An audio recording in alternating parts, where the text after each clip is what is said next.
Good morning and welcome back to my channel. One thing that we always say, or you hear people say all the time, is that I don't care what anyone thinks of me.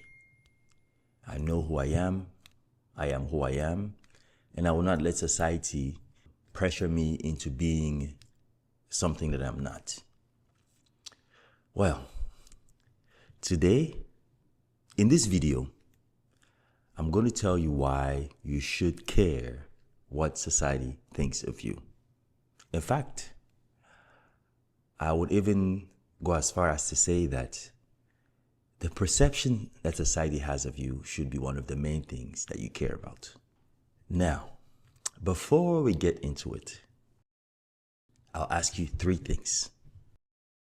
The first one is that you should please listen to what I have to say today with an open mind. Please listen with an open mind. The second thing is that you should try your best to let go of, you should try your best not to listen to what I'm saying just to find holes in my argument.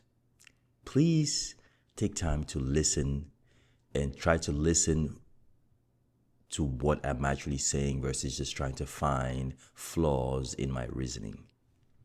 The third thing is, please take time and listen to the whole thing from start to finish. Listen to my entire argument.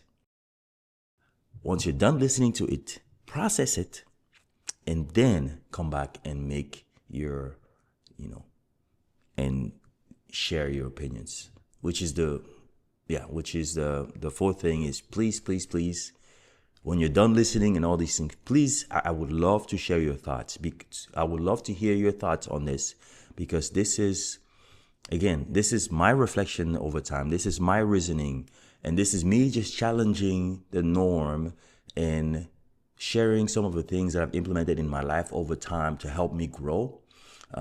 But it doesn't always apply to everyone, and I would love to hear your thoughts on how you see this or how different you perceive the situation. Now, that being said, let's get into it.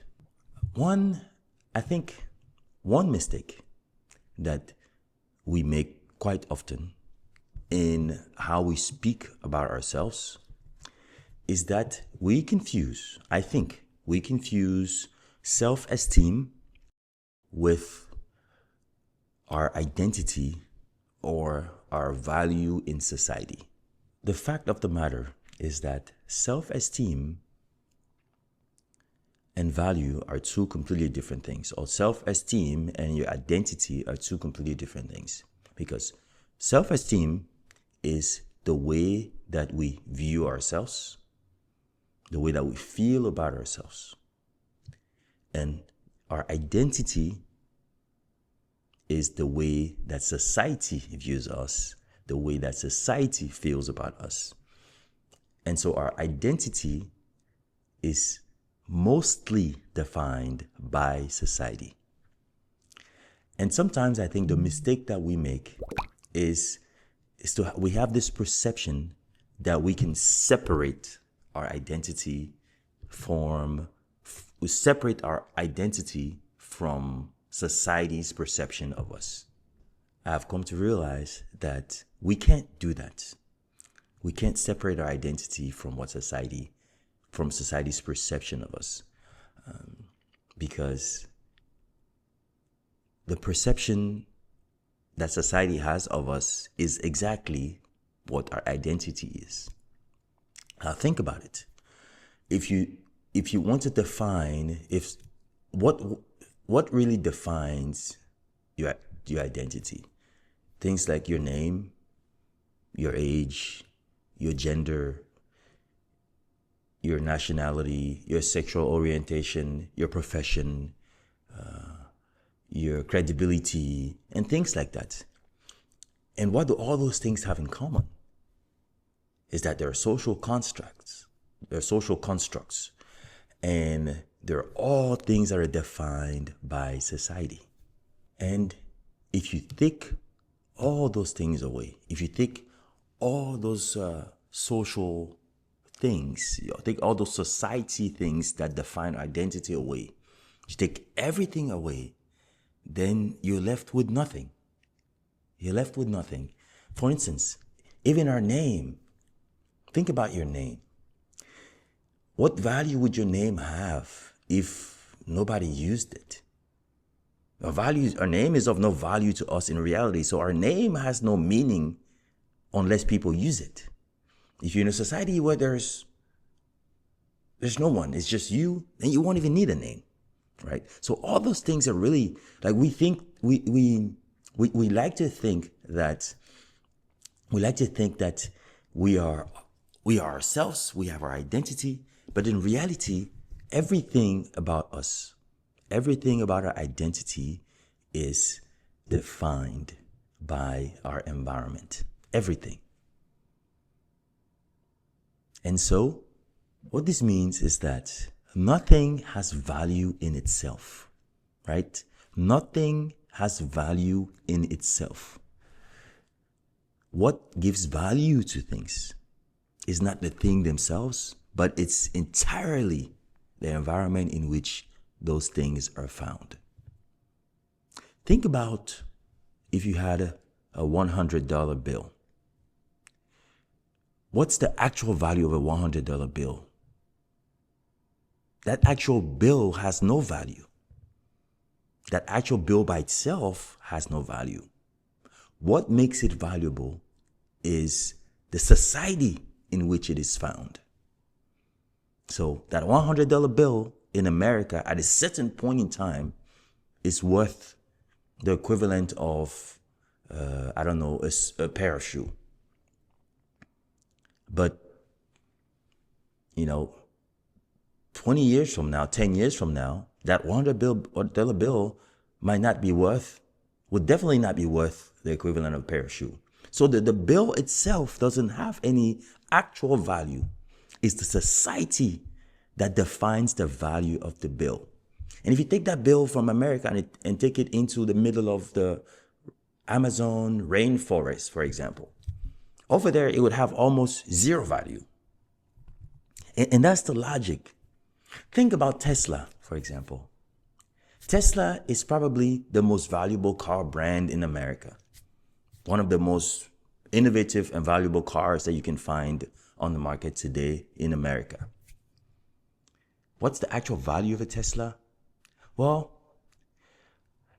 imagine how much value Tesla has in America. Now think about taking a Tesla from America and moving it to Africa, moving it to Cameroon, for example. I guarantee you that a Tesla in Cameroon is probably one of the least valuable cars because there's nowhere to charge it. There's no electricity. There's no charging stations. And so the car in itself doesn't have value. The value is not the car that has value, is the environment that gives value to the car. And that applies to everything. And the same goes for us. The same goes for us. I know we want to think that our identity is defined by us, that we are who we are. We are our own person, and our identity is defined by who we are. But in reality, our identity is defined by society, and our value, our worth in society is defined by the perception that society has of us. Our identity is defined by the perception that society has of us. We get a job based on the perception that a recruiter or a company has of our ability to work. Doesn't matter how good, how intelligent, or how good of an engineer I am. How good of an engineer I know that I am. What matters is how good of an engineer the society or the company I'm trying to apply to, the perception that they have of how good of an engineer I am. So Take time to think about that, right? There's what we are, and there's what people think we are. And a big part of what we achieve in society is based on what people think we are, not what we actually are. Secondly, think about relationships. When you want to get into a relationship, a big part of someone committing to being with you is the perception that they have of how good of a partner or how serious or how committed you are. You could be the most serious guy or the most serious woman in the world, but the person in front of you, the woman or the man you're interested in, decides to commit to you strictly based on the perception that they have of how good of a partner you're going to be or how good of a partner you can be. Not so much who you actually are or who you think you are. Because who you think you are is really meaningless to the world. What matters to the world is what the world thinks of you, is what the perception that the world has of you. And that applies to everything in life, our jobs, our friendship, relationships, our parents, our kids, or everything that we do, everything that we are is perception, is based on perception. And everything, and the way that we function, that we can function in society, is by investing in building on this perception. And you can say all day how you don't care about what people think. You can say all day how the perception that people have of you doesn't matter. But the reality is that it does. Without that perception, you can do nothing. You can go nowhere. You have no identity. And I'll go as far as to say that your identity is not the perception that the world has of you.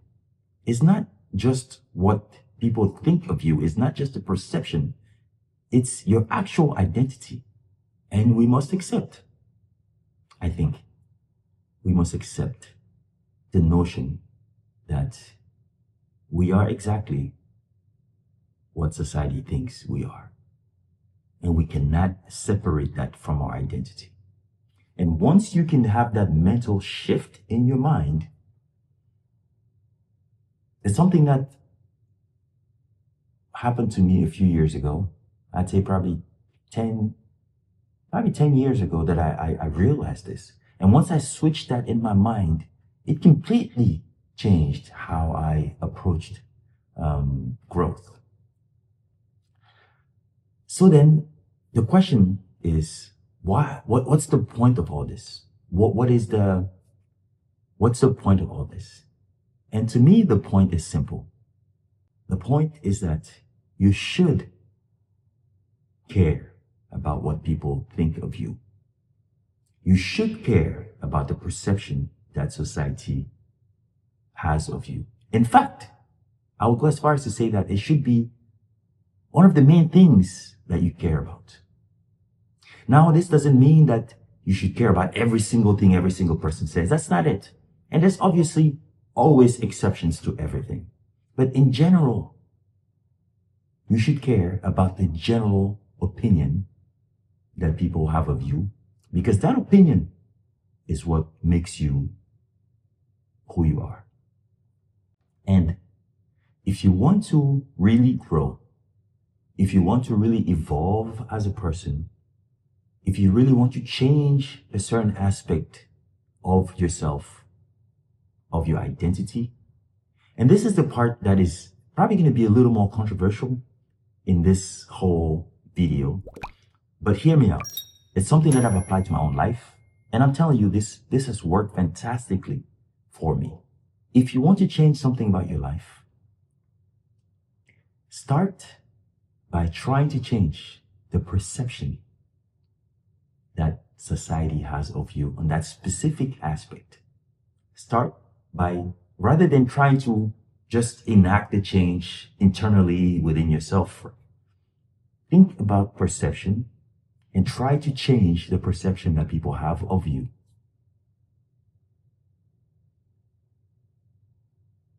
And if you do that,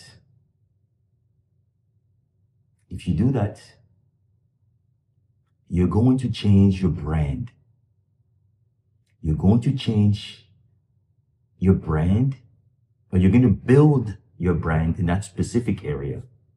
And when you build this brand, it's going to create opportunity. It's going to create more opportunity for you. And those opportunities are going to help you grow. There's a book that I read, I don't know, it must have been 12 years ago. And it's one of the things that really was a turning point in my mind, in the way I think about myself and life. And it's a book by Steve Covey called 7 Habits of Highly Effective People. If you haven't read that book, you should look it up. It's the most important book that I've ever read. In that book, he says something about change. And there's a part where he says that if you're trying to quit smoking, if you're a smoker and you're trying to quit smoking, and someday, somewhere, someone offers you a cigarette, rather than tell them that you're trying to quit smoking, you should tell them that you're not a smoker. Think about that. If you're trying to change, you're trying to quit something, and someone comes to you and asks you about it or offers you opportunity to do it, like smoking a cigarette, rather than saying that I'm trying to quit smoking and keeping it to yourself, your battle internally, tell that person, change the perception that that person has of you by telling them that you're not a smoker. Because that creates a brand. That creates a brand in their mind of you, of a non-smoker, and gives you the opportunity, the motivation not to smoke. So that's really it. Like I said, this is the whole point behind me doing these videos is to share my growth and share my mindset and the things that I've done over time to become who I am today. And obviously, the things that I do don't apply to everyone, but I feel really, really strongly about the things that I share because I've taken a lot of time to reflect on them and to read about them. And then there are things that I've implemented in my own life and tested them, and they've helped me become who I am today.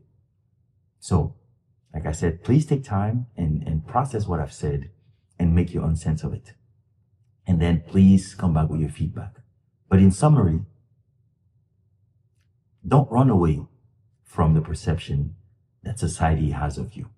Don't run away from what people think of you. Don't try to separate yourself from this. Embrace it. Own it. Own that perception. Use it to your advantage. Use it to grow. And understand that the perception that society has of you is not just what people think of you. It's not just, what people think of you. It's simply and exactly who you are. And once you accept that, I promise you it's going to change how you approach growth. And on that note, sorry, one thing. I have been told by many, many people that I've been asked why I never encourage people to like and share and subscribe.